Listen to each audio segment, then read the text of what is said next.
The galaxy had rules about dangerous species. Humans weren't supposed to be one of them. When the Terran colony ship Prosperity crash-landed on Kepler 442b, the survivors thought their biggest problem was the hostile alien environment. They were wrong. Their biggest problem was that the planet already had owners, and those owners collected dangerous creatures like trophies. The Zephyrians had been the galaxy's premier exotic traders for 3 millennia. They bought, sold, and catalogued every lethal species they encountered, keeping the most prized specimens for their personal menageries. When they discovered the human settlement, they saw just another batch of clever predators to harvest and trade. They took everything. The soldiers, the scientists, the engineers, anyone who showed tactical intelligence or technological aptitude. Standard procedure for a warrior species. But they left behind the useless ones, the farmers, the teachers, the children, the elderly. Marcus Chen was one of the leftovers. A simple agricultural engineer with twin daughters and dirt under his fingernails, Marcus wasn't deemed worthy of the alien auction blocks. The Zephyrians catalogued him as domestic livestock handler and moved on to more profitable specimens. But the Zephyrians had made their first mistake about humans that day. They assumed that what made humans dangerous was their weapons, their tactics, their technology. They never considered that what made humans truly terrifying was what they did when you threatened their family. Now, 6 months after the harvest, Marcus tends his small farm in the shadow of the Zephyrian trading post. His daughters help him grow crops that shouldn't survive in alien soil. The other useless humans have built a quiet community around them. The Zephyrians barely notice them anymore. Another mistake. Because Marcus Chen has been watching, learning, planning. And he's discovered something about his fellow worthless humans that the galaxy's greatest traders never suspected. When you back a human into a corner and take everything they love, you don't get a defeated slave. You get something much more dangerous. You get someone with nothing left to lose. The morning alarm came at 0600 standard, just like every morning for the past 6 months. Marcus Chen rolled out of his narrow bunk and stepped into boots that had once been regulation colony footwear but now bore the scars of alien soil and honest work. Through the prefab shelter's single window, Kepler 442b's crimson sun cast everything in shades of rust and amber. "Dad, the hybridos are acting up again," called Lila from the equipment shed. At 14, she had her mother's quick mind and her father's stubborn streak, a combination that had served the family well since the Zephyrians decided they weren't worth enslaving. Marcus grabbed his toolkit and headed outside. The air tasted of copper and ozone, nothing like Earth's atmosphere but breathable enough with the basic filters they'd salvaged from the crash. The settlement stretched around him in a careful pattern of survival, 23 families, 67 people total, all the ones deemed too worthless for the galactic slave markets. The trading post loomed on the horizon like a metallic mountain. 5 kilometers of gleaming towers and docking bays where the Zephyrians conducted their business. Ships arrived daily, carrying exotic creatures and dangerous specimens from across the known galaxy. Ships departed just as regularly, carrying away everything the galaxy considered valuable, including humans. "Which coupling this time?" Marcus asked as he joined his daughter at the hydroponics array. "Main feed to Section C," Lila replied, not looking up from the diagnostic display. "Flow rate's down 30%. Maya thinks it's a blockage, but the sensors aren't showing anything." Maya, Lila's twin sister, emerged from beneath the growing tables covered in nutrient solution and looking irritated. "It's not a blockage. The sensor array is lying to us. Again." She held up a corroded component that should have been gleaming metal but instead looked like it had been dipped in acid. "Alien environment," Marcus said, though he'd suspected for weeks that it was more than that.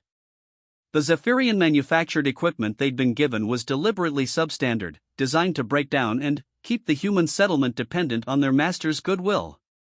"We need real parts," Maya continued. "Earth standard or better.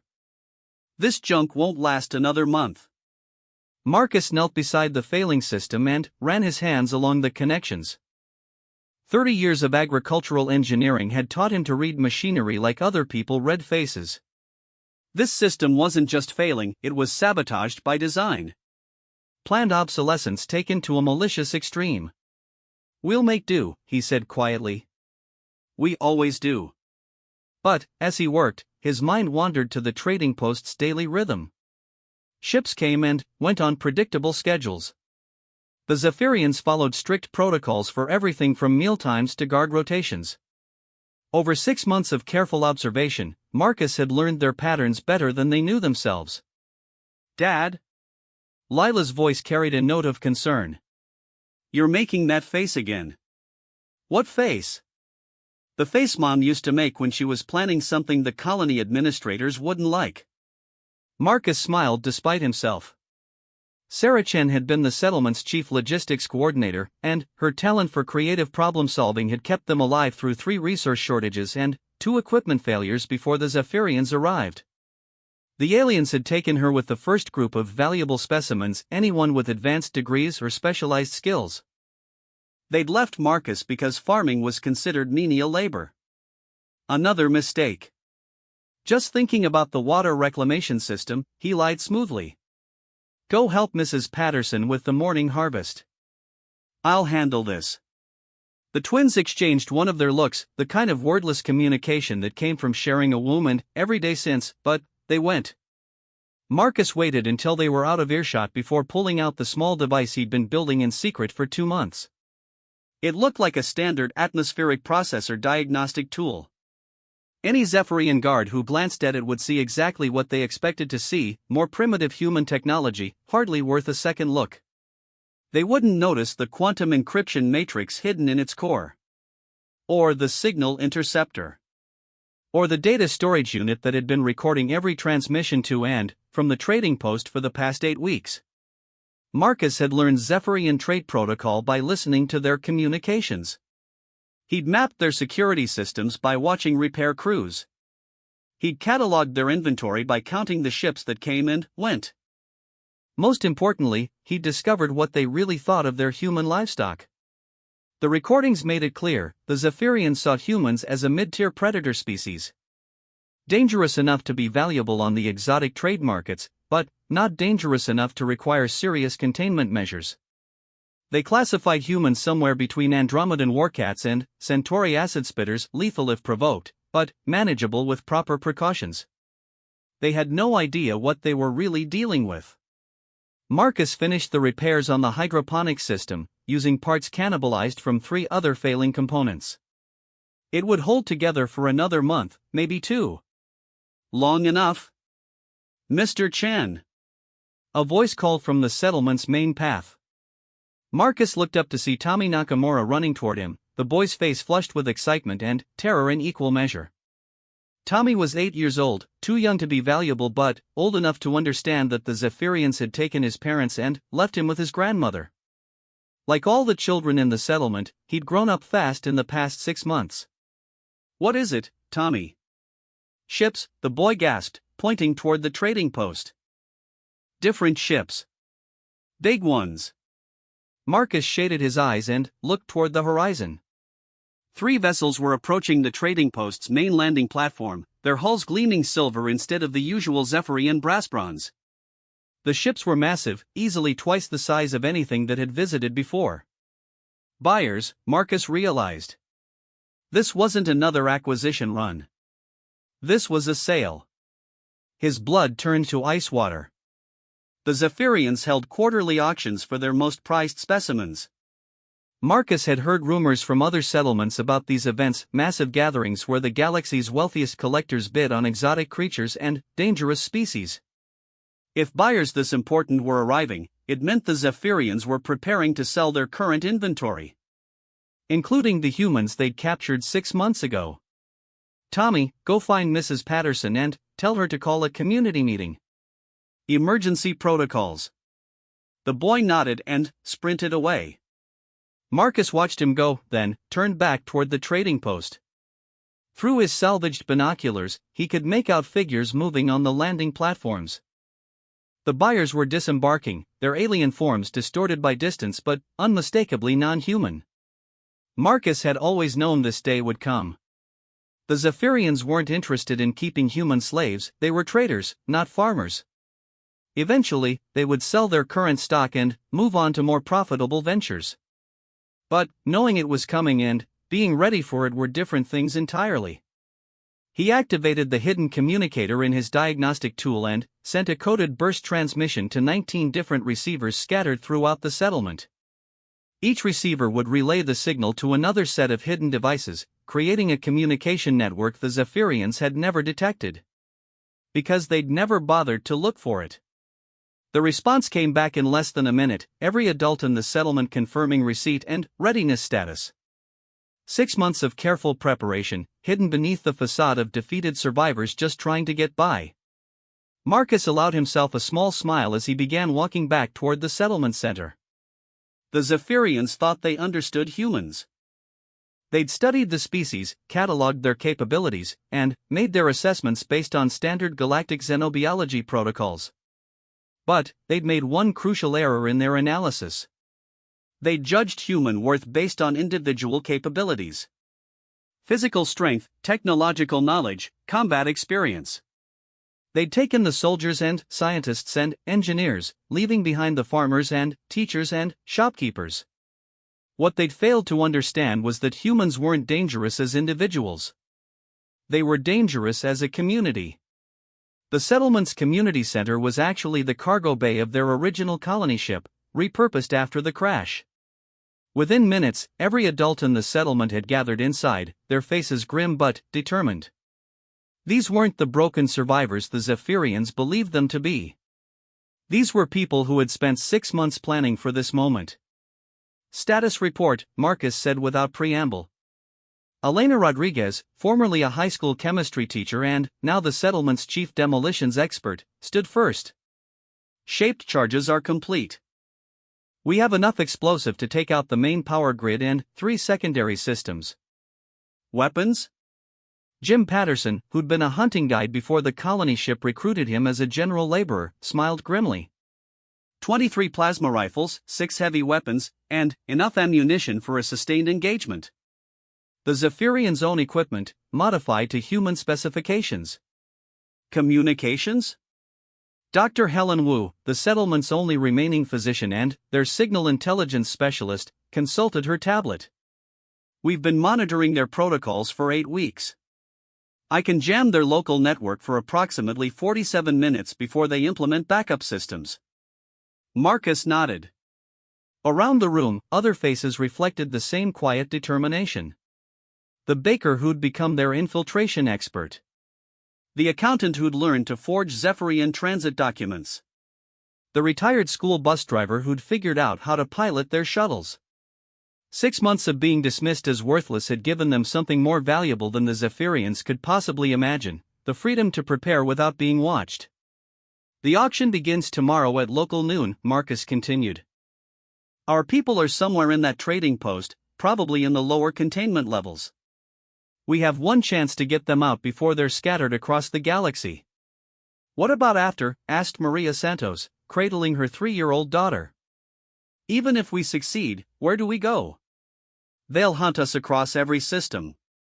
Marcus reached into his kit and pulled out a data crystal that gleamed like captured starlight. This contains everything we've learned about Zephyrian operations, trade routes, and security protocols. There are other species they've enslaved, other settlements they've raided. We're not the only ones who want them stopped. He looked around the room, meeting each person's eyes in turn. We can disappear into the galaxy as refugees, or we can make sure the Zephyrians never do this to anyone else again. The vote was unanimous. That night, as Kepler 442b's alien stars wheeled overhead, Marcus sat with his daughters on the roof of their shelter. The trading post blazed with lights as the Zephyrians prepared for their auction, completely unaware that 67 worthless humans were making final preparations for war. Are you scared, Dad? Maya asked quietly.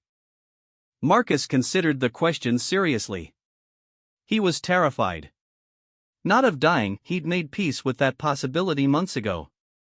He was terrified of failing, of watching his captured friends and neighbors disappear forever into the galaxy's slave markets.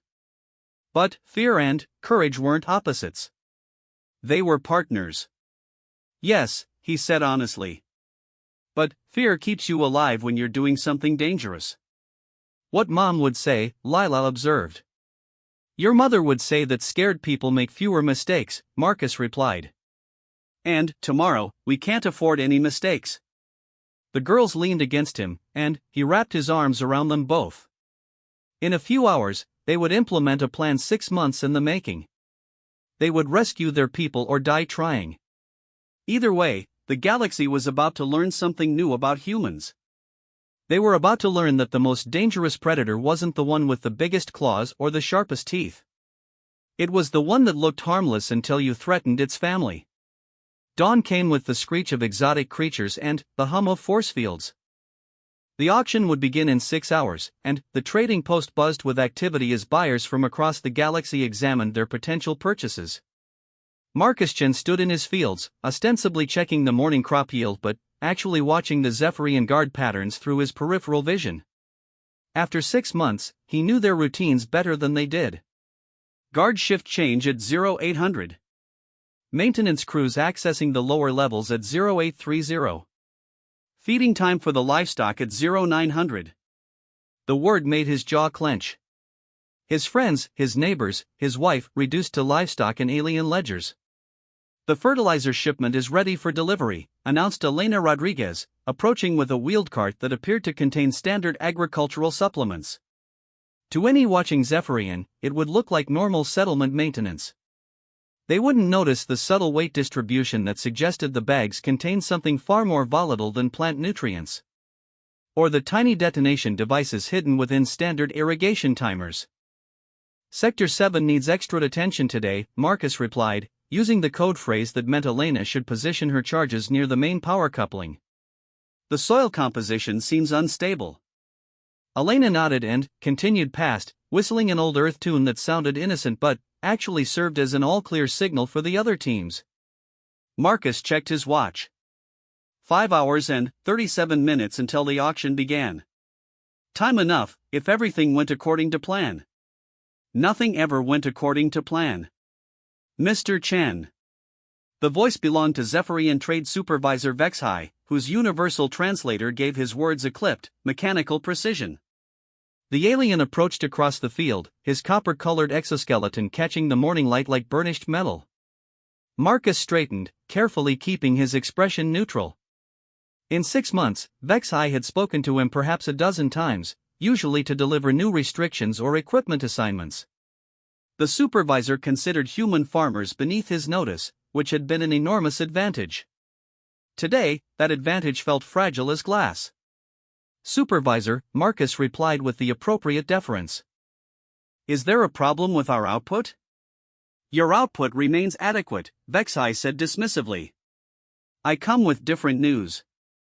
The council has approved a secondary harvest. Marcus felt his blood turn cold. Secondary harvest? Additional humans will be selected for auction. The current buyers have expressed interest in acquiring complete family units for breeding purposes. Vexhai consulted a tablet that glowed with alien script. Your offspring show promising genetic markers. They will be collected this afternoon. For a moment, Marcus couldn't breathe. 6 months of careful planning, and the Zephyrians had just moved up the timeline. His daughters weren't supposed to be taken until the next quarterly auction, if at all. They were supposed to be safe in the settlement when the rescue operation began. I don't understand, Marcus said carefully. The girls are still developing their skills. Surely they're more valuable if allowed to mature. The buyers are willing to pay premium rates for young specimens, Vexhai interrupted. The decision is final. Prepare them for transport by 1400 hours. The alien turned and walked away, leaving Marcus standing alone in his field with his world collapsing around him. Secondary harvest. His daughters. 1,400 hours. That was 4 hours before the planned rescue operation. Marcus activated his hidden communicator with hands that barely trembled. Emergency protocols. Full acceleration. No delays. The response came back immediately, acknowledged and implemented. Across the settlement, carefully hidden preparations shifted into emergency mode. Explosive charges were armed ahead of schedule. Weapons were distributed to final positions. Teams moved toward infiltration points with 4 hours less preparation time than anticipated. Marcus found his daughters in the equipment shed, working on the hydroponic systems with the focused intensity they brought to everything. They looked up when he entered, and their expressions immediately shifted to concern. "Dad, what's wrong?" Lila asked. Maya set down her tools. "You look like someone died." Marcus knelt beside them, gathering both girls into his arms. "Listen to me very carefully. The Zephyrians are coming for you today." Earlier than planned. The twins exchanged one of their looks, but there was no surprise in their faces. They'd known this day would come, just as he had. "How long do we have?" Maya asked with the practical directness she'd inherited from her mother. 3 hours, maybe 4. "That's not enough time for the plan," Lila observed. "No," Marcus agreed. "It's not." He reached into his kit and pulled out 2 small devices that looked like standard atmospheric monitors but contained emergency beacons keyed to specific frequencies. "These will track your location and vital signs. No matter where they take you, we'll find you." "What if you can't?" Maya asked quietly. Marcus met her eyes, seeing Sarah's fierce intelligence looking back at him. "Then, you do what humans do. You survive, you adapt, and you remember that you're not alone. Somewhere in that trading post are 63 other humans who are planning to come home. You help them any way you can." "And if we can't get home?" Lila pressed. "Then, you make sure the galaxy remembers that humans don't stay down." Marcus stood and handed them each a device. "Hide these somewhere they won't be found in a standard search. If separated, try to stay in contact with the other humans. If rescued, follow the adults' instructions without question." "What about you?" Maya asked. "I'll be coming for all of you," Marcus said simply. "Bank on it." The girls hugged him tightly, and, for a moment, he allowed himself to memorize the feeling. His daughters, alive and safe in his arms. In a few hours, that might be just a memory. "We love you, Dad," Lila whispered. "Love you both more than the stars," he replied, using Sarah's old phrase. "Now go. Help Mrs. Patterson with the final equipment checks. Stay together until they come."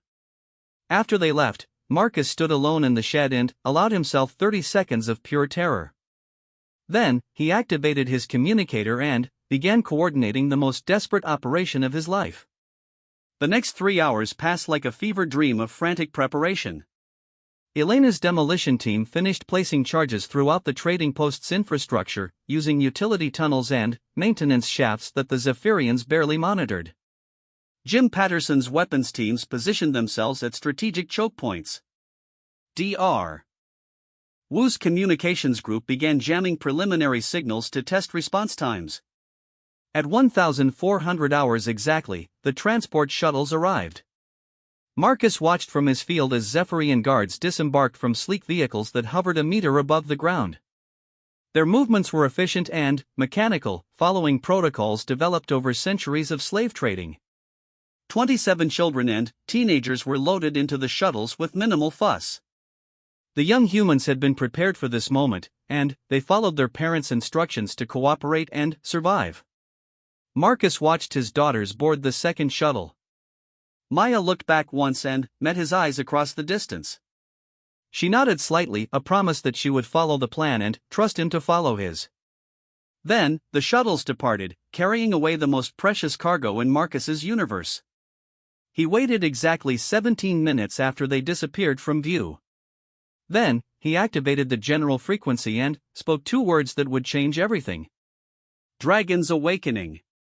Across the settlement and throughout the trading post's lower levels, hidden humans received the signal and began moving. 6 months of careful observation and meticulous planning condensed into minutes of coordinated action. Elena's charges detonated in perfect sequence, killing the main power grid and 3 backup systems. Emergency lighting activated throughout the trading post, casting everything in hellish red shadows.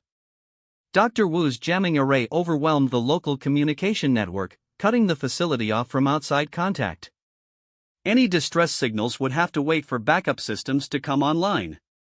Jim Patterson's teams emerged from concealment and began engaging Zephyrian security forces with weapons the aliens didn't even know were missing. Modified plasma rifles barked in the corridors as human farmers and teachers became soldiers. Marcus himself led the primary infiltration team through maintenance tunnels Elena had mapped weeks earlier. Their objective was the detention levels where the human prisoners were being held for auction. They met their first serious resistance at the lower access shaft. 3 Zephyrian guards in full combat armor blocked the corridor, their energy weapons humming with lethal charge. The aliens were clearly confused by the sudden assault, but they were professional enough to respond with deadly force. Marcus Chen called the lead guard, his universal translator making his voice sound like grinding metal. Surrender immediately. Your species is valuable enough to preserve for interrogation. Marcus stepped into the open, holding his hands visible but keeping his salvaged plasma rifle at low ready. My name is Marcus Chen.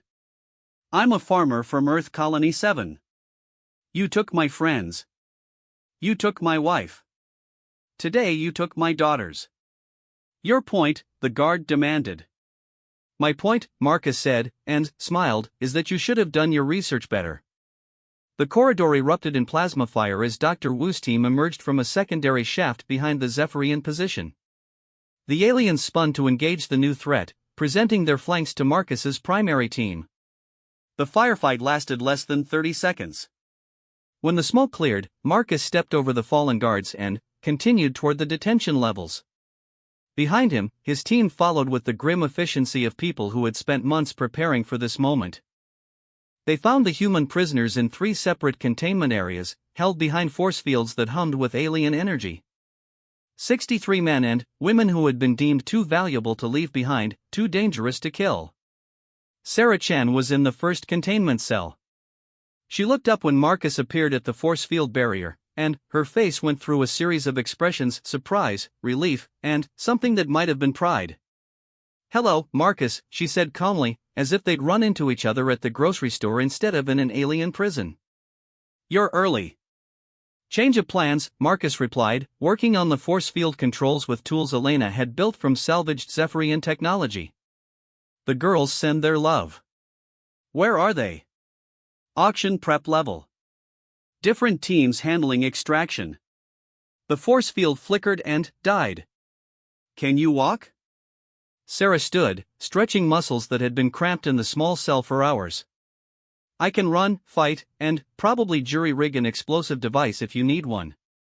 What's the plan? Same as always. Go home together. Around them, Marcus's team was freeing the other prisoners with rapid efficiency.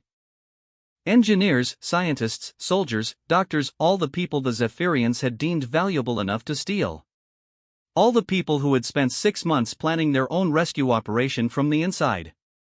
Marcus called Dr. James Harrison, the settlement's former chief administrator. We need to move.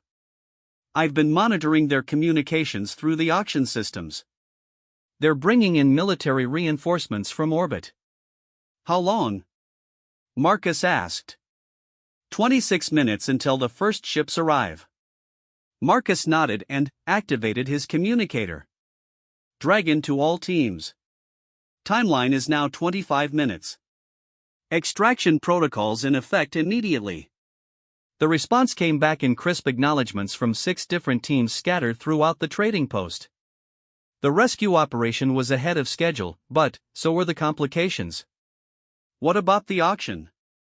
Sarah asked as they moved through the corridors toward the predetermined rendezvous point. Still happening, Marcus replied. The buyers are trapped on the upper levels with failing power and no communications. They're probably not happy. Good, said Lieutenant Maria Santos, formerly of the Colony Defense Force. Maybe they'll think twice before buying human slaves in the future. They reached the main cargo bay where the other extraction teams were converging. Marcus did a quick head count: 57 humans accounted for, with more arriving every minute. Team 3, report, he said into his communicator. We have 17 juveniles extracted and, moving toward rendezvous, came Elena's voice. Including your daughters. ETA 4 minutes.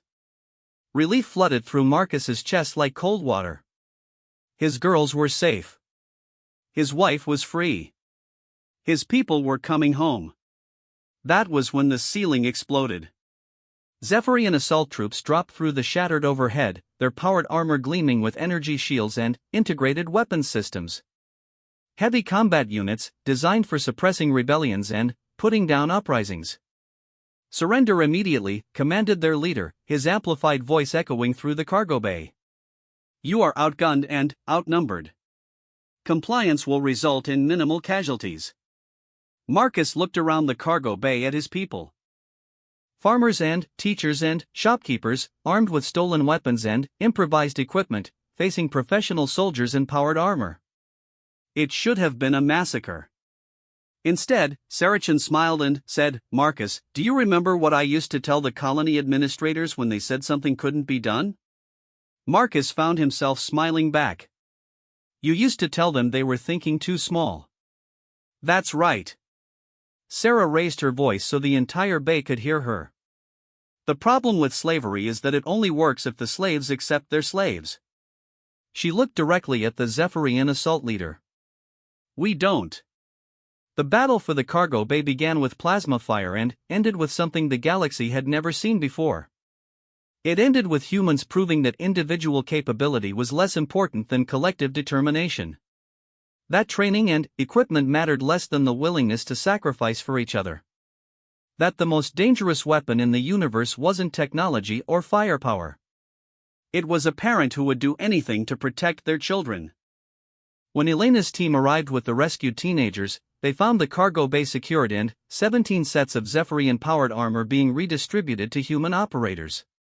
Dad! Lila called out, running across the bay to embrace him. We're okay, Maya added, though her clothes were singed and she carried a plasma rifle that was definitely not regulation human equipment. Marcus pulled both girls close, and, over their heads he met Sarah's eyes. His family was safe. His people were free. But the real fight was just beginning. Because somewhere above them, reinforcement ships were descending from orbit. The Zephyrians would not allow this rebellion to succeed. They would bring enough firepower to level the entire settlement if necessary. Marcus activated the general frequency one more time. This is Marcus Chen to all teams. Phase 1 complete.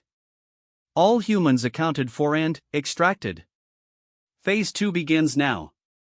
Around him, 67 humans prepared for the next stage of their plan. The stage where they stopped being victims and started being something the galaxy had never seen before. They started being human beings with nothing left to lose. The Zephyrian reinforcement fleet arrived 18 minutes later than projected, which told Marcus everything he needed to know about their tactical capabilities. Professional slavers, efficient at suppressing isolated uprisings, but not prepared for coordinated resistance. They were about to learn the difference. Fleet composition? Marcus asked Dr. Wu, who was monitoring communications from the trading post's hijacked control center. 6 assault carriers, 12 fighter escorts, and 1 command vessel, she reported, her fingers dancing across alien interfaces they'd spent months learning to operate. Standard pacification formation for a minor rebellion. Minor rebellion, Sarah repeated with dark amusement. They still don't understand what they're dealing with. Through the control center's massive windows, the human survivors could see the Zephyrian ships descending through Kepler 442b's atmosphere like falling stars. The aliens would expect to find scattered resistance, maybe a few dozen humans hiding in the ruins of their settlement with improvised weapons. Instead, they would find something unprecedented in galactic history. They would find organized human warfare. Communications array is ready, announced Tommy Nakamura's grandmother, Mrs. Chen, no relation to Marcus, but the shared name had become a running joke in the settlement. At 73, she had become their expert in xenolinguistics and signal intelligence. Broadcast the message on all frequencies, Marcus ordered. Let's introduce ourselves properly. Mrs. Chen activated the transmission array, and Marcus stepped forward to address not just the incoming Zephyrian fleet, but the galaxy beyond. This is Marcus Chen, speaking for the free humans of Kepler 442b. 6 months ago, the Zephyrian Trade Consortium classified us as livestock and attempted to process us for sale in their exotic species markets. This classification was based on several fundamental errors in their analysis. He paused, watching the tactical displays as the alien ships adjusted their formations. They were still descending, but their approach had become more cautious. Error 1: they assumed that human worth could be measured by individual capability rather than collective determination. Error 2: they believed that taking our soldiers and scientists would leave us defenseless. Error 3: they failed to understand that humans become most dangerous when they have nothing left to lose. On the displays, the Zephyrian fleet had stopped descending and begun forming attack formations. They were listening. Today we have corrected these errors through practical demonstration. The Zephyrian facility on this world is now under human control. Their security forces have been neutralized. Their auction has been cancelled indefinitely. Marcus looked around at his people, farmers and teachers and shopkeepers who had become something the galaxy had never imagined. But this is not about revenge. This is about establishing new protocols for future contact between humans and alien civilizations. The tactical displays showed incoming communication requests from the Zephyrian command vessel. Marcus gestured for Dr. Wu to accept. Human Marcus Chen came the electronically translated voice of what could only be a high-ranking Zephyrian officer. I am Fleet Commander Zexcan. You will surrender immediately and submit to processing. Resistance will result in the complete sterilization of your settlement. Commander Zexcan, Marcus replied calmly, I appreciate the directness of your offer, but I'm afraid we must decline. However, we have a counterproposal that you may find more attractive. Static crackled across the channel, suggesting the alien commander was conferring with his staff. State your proposal. Complete withdrawal of all Zephyrian forces from this system, along with immediate cessation of hostile activities against human settlements throughout the galaxy. In exchange, we will provide you with detailed information about a severe vulnerability in your fleet's defensive systems. You threaten us? The command channel carried a note of what might have been amusement. Your weapons are primitive projectile systems and captured plasma rifles. Our shields can deflect anything you possess. Sarah Chen stepped up beside her husband and activated her own communicator. Commander, this is Dr. Sarah Chen, formerly Chief Logistics Coordinator for Terran Colony 7. I have a question about your ship designs. Another pause. What question? Your vessels achieve faster-than-light travel through quantum tunnel generation, correct? The same system used by most advanced galactic civilizations? Obviously. And your primary power source for tunnel generation is contained antimatter, stored in magnetic containment fields? Your point, human? Sarah smiled, and Marcus felt a chill that had nothing to do with Kepler 442b's thin atmosphere. His wife was using her logistics voice, the tone she adopted when explaining why someone's supposedly foolproof plan was actually a disaster waiting to happen. My point, Commander, is that your containment fields operate on a rotating frequency modulation to prevent resonance cascade failures. The frequency range is narrow enough to ensure stability but broad enough to prevent external interference. Impossible. Our defensive specifications are classified at the highest levels. Are they? Sarah consulted a tablet that glowed with captured Zephyrian data. Because according to the technical specifications we downloaded from your trading post computers, the containment frequency cycles through a predictable pattern every 47 seconds. The communication channel went silent. What happens, Sarah continued conversationally, if someone broadcasts a signal that matches your containment frequency at exactly the right moment in the cycle? Marcus watched the tactical displays as the alien fleet's formation suddenly shifted from attack posture to defensive clustering. Ships that had been spreading out to surround the settlement were now grouping together as if seeking mutual protection. You are bluffing, Commander Zexcan said, but his voice carried less certainty than before. Elena, Marcus called to their demolitions expert, please demonstrate our sincerity. Elena Rodriguez grinned and activated a device that looked like a standard atmospheric processor but had been rebuilt from the inside out using Zephyrian technology and human engineering principles. Broadcasting resonance pulse in 3, 2, 1. The pulse lasted exactly 1.3 seconds. On the tactical displays, one of the Zephyrian escort fighters simply vanished in a ball of contained antimatter fire as its power core suffered catastrophic failure. The communication channel erupted in alien chatter before Commander Zexcan restored order. How? 6 months of careful observation, Marcus replied. Your people are excellent at cataloging the capabilities of other species, but you're remarkably bad at concealing your own vulnerabilities. We've had plenty of time to study your technology while you were busy dismissing us as primitive livestock. What do you want? The alien commander asked bluntly. I told you. Complete withdrawal from this system and cessation of hostile activities against human settlements. But I'm adding a new condition. Marcus paused for effect. You're going to help us contact the other species you've enslaved over the years. Impossible. The trade consortium's client lists are confidential. Commander, Sarah interjected, let me explain something about human psychology. We form emotional attachments to individuals we've never met if we believe those individuals are suffering unjustly. It's a species-wide characteristic that your xenobiological profiles probably classify as a weakness. Your point? My point is that now we know what you do to helpless civilizations, we're going to make it our business to stop you. You can cooperate and make this a civilized process, or you can oppose us and discover what humans are capable of when we decide something is morally unacceptable. Marcus activated a second communication channel. Commander, you should also know that this entire conversation is being broadcast on standard galactic frequencies. Every species capable of receiving subspace transmissions is listening to this exchange. He wasn't bluffing. Mrs. Chen had indeed opened channels to every known communication protocol in the galaxy. At this moment, thousands of civilizations were learning that the Zephyrian Trade Consortium had just been humiliated by a species they'd classified as mid-tier predators. You cannot threaten the entire trade consortium with a handful of primitive humans, Commander Zexcan protested. We're not threatening the trade consortium, Marcus replied. We're offering them a choice.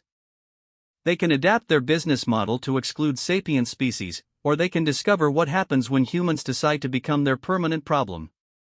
On the tactical displays, the Zephyrian fleet was maintaining position but had stopped all offensive preparations. The aliens were clearly conferring among themselves, probably trying to assess whether the human threat was real or elaborate bluffing. Maya Chen tugged at her father's sleeve. Dad, incoming transmission on the backup channels. Marcus accepted the connection and found himself speaking to a voice he didn't recognize, high-pitched and musical, definitely not Zephyrian. Greetings, human settlement. This is researcher Kix Nal of the Andromedan Republic. We have been monitoring your confrontation with the Zephyrian fleet. Greetings, researcher. How can we help you? We believe you can help us in ways you may not realize. The Andromedans have been seeking evidence of Zephyrian violations of galactic sapient rights protocols for 17 years. Your demonstration today provides that evidence. Marcus felt a smile tugging at his lips. Are you suggesting that the Trade Consortium's activities might not be entirely legal under galactic law? We are suggesting that enslaving sapient species has been prohibited by the Galactic Accords for over a century. The Zephyrians have avoided prosecution by claiming their activities target non-sapient predator species. Your actions today prove otherwise. Sarah leaned into the microphone. Researcher Kix Nal, would you be interested in detailed documentation of Zephyrian slave trading operations? Including client lists, transaction records, and facility locations? Dr. Chen, such documentation would be invaluable to our investigation. Marcus looked around at his people. 67 humans who had been written off as worthless livestock were now in possession of information that could reshape galactic politics. The irony was almost too perfect. Transmitting all data now, Dr. Wu announced from her station. Complete records of 6 months of Zephyrian operations. On the main communication channel, Commander Zexcan's voice carried a note of desperation. You do not understand the consequences of your actions. The Trade Consortium has contracts with dozens of civilizations. Economic partnerships that have maintained galactic stability for centuries. Commander, Marcus said gently, I'm a farmer. Do you know what farmers understand better than anyone else? Silence. We understand that sustainable systems require balance. Take too much from the soil, and, eventually it fails. Extract resources faster than they can regenerate, and the entire ecosystem collapses. Marcus paused. Your economic model is unsustainable because it's based on harvesting sapient beings instead of developing mutually beneficial relationships. What do you propose instead? Trade partnerships. Technology exchange. Cultural cooperation. All the things that make civilizations stronger instead of depleting them. Marcus gestured to his daughters, who were operating Zephyrian equipment they'd learned to use in 6 months. Humans are excellent at adaptation and innovation. We could be valuable allies if you treated us as equals instead of resources. The tactical displays showed new contacts entering the system, ships arriving from across the galaxy as news of the confrontation spread. Some were probably Zephyrian reinforcements, but others appeared to be independent vessels drawn by the unprecedented situation. Commander Zexcan, came another new voice on the communication channels. This is Captain Morhan of the Centauri Commerce Fleet. We're prepared to offer immediate assistance to the human settlement. As are we, added a different voice. Admiral Trex of the Vegan Collective. We have medical and supply ships standing by. Within minutes, the communication channels were flooded with offers of support from civilizations across the galaxy. Species that had apparently been waiting for someone to take a stand against Zephyrian slave trading practices. Marcus realized that this had never really been about one human settlement on a backwater planet. This had been about giving the galaxy an excuse to do what it had wanted to do for decades. Commander, Marcus said quietly, I think you're beginning to understand your situation. You can withdraw peacefully and transition to legitimate trade relationships, or you can fight a galactic coalition that's been looking for an excuse to shut down your operations. The channel remained silent for nearly 5 minutes. When Commander Zexcan finally responded, his voice carried the weight of defeat. The Zephyrian fleet will withdraw from this system. Trade Consortium operations targeting human settlements will cease immediately. We request negotiations regarding future trade relationships. Negotiations sound reasonable, Marcus replied. But they'll take place on neutral ground with representatives from the Andromedan Republic present to ensure fairness. Agreed. Marcus looked around at his family, his neighbors, his friends. 6 months ago, they'd been classified as worthless livestock. Today, they'd negotiated the end of a galactic slave trading operation and established humanity as a recognized voice in interstellar politics. Sarah, he said quietly, what do you think the colony administrators would say about this? His wife smiled and pulled both daughters into a group embrace. I think they'd say we were thinking too big again. Through the control center windows, they watched the Zephyrian fleet begin its withdrawal while ships from dozens of allied civilizations took up protective positions around Kepler 442b. The settlement was no longer alone. Humanity was no longer defenseless. And, somewhere in the galaxy, other enslaved species were learning that resistance was possible. What happens now? Lila asked. Marcus considered the question while watching the tactical displays fill with friendly contacts. Now we go home. We rebuild our settlement. We establish trade relationships with our new allies. We help other species who are facing what we faced. And if the Zephyrians change their minds about honoring the agreement? Maya added. Then, they discover that humans are very good at holding grudges, Sarah replied. And, we're even better at making friends who share our values. Marcus activated the general communication channel one final time. This is Marcus Chen to all allied vessels and the people of Earth.